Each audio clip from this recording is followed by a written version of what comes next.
про воду с вами поговорим, потому что вот недавно председатель Меджлиса крымско-татарского народа Рифат Чубаров, выступая, сказал, что президент Российской Федерации, говоря о том, что Киев лишил жителей Крыма украинской воды, пытается найти повод, чтобы скрыть пренебрежение международным правом. Такое мнение Рифат Чубаров озвучил на одном из украинских телеканалов.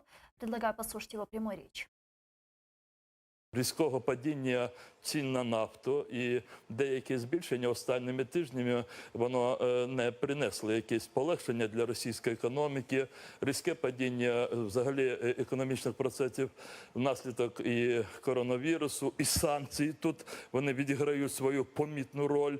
Ув'язнення російських військових, ці авантюри і в Сирії, і в Лівії, ускладнення взаємовідносин з іншими державами. Все це говорить про те, що Путін у такий короткий проміжок часу він опинився в достатньо скрутній ситуації. Путіну потрібно буде продемонструвати себе, як і в 2014 році, що він не просто не змінився, а він ще більше є таким зміцненим, що він такий ж залишається мачо. Путін, як і Сталін, як би він не нехтував міжнародним правом, він завжди намагається знайти такі приводи для того, щоб приховати от таке брутальне нехтування міжнародним правом. Тут він буде знову показувати на прикладі Криму, що хунта в Києві, вона не постачає воду, що вона людей в Криму кидає на більш тяжку долю. Ну вот есть ли у вас информация все-таки, насколько сложной остается ситуация в Крыму с наполняемостью водохранилищ? Ну, последнее, что я читал по этому поводу, сообщение прямо из Крыма о том, что уровень воды в Симферопольском водохранилище и в других водохранилищах, он очень низкий. Угу. Накопление не произошло за зиму, потому что зима была почти бесснежной, и без воды Северокрымского канала промышленность, сельское хозяйство, им, конечно, придется тяжело. А для населения как хватало воды, так и хватает. Там Питьевой воды хватает? Воды, в принципе, хватает. Если, конечно, администрация оккупационная будет направлять воду, имеющуюся, вместо того, чтобы в водопровод, водочистные сооружения людям собственно, питьевую воду поставлять, они будут направлять ее куда-то еще, тогда да, тогда будут проблемы. Угу. Плюс по-прежнему огромной проблемой остается не столько даже нехватка воды, сколько состояние инфраструктуры. Как были ржавые трубы, так и остались. Где-то меняют, где-то нет, но...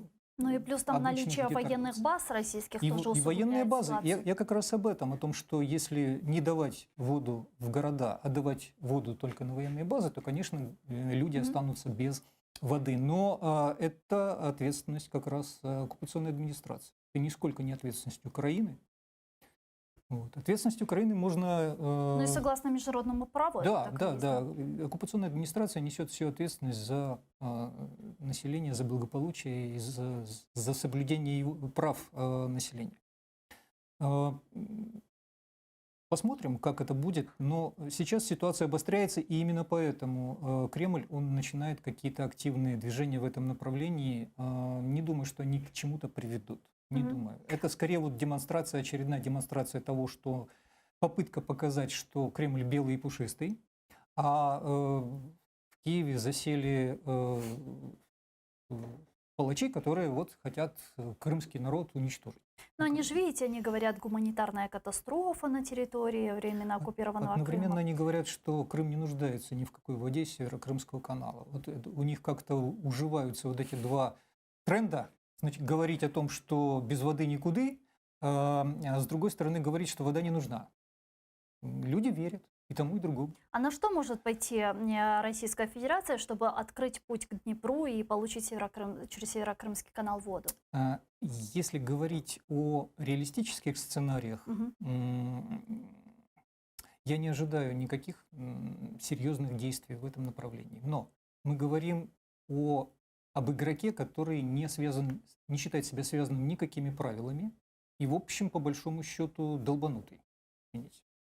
Поэтому, если ответственно подходить к этому вопросу, я бы ожидал всего. вообще любого хода. Вот то, что сейчас Вплоть до похищено- силовых действий каких-то. Да, вплоть до силовых действий, вплоть до попыток диверсии, вплоть до попыток вторжения. И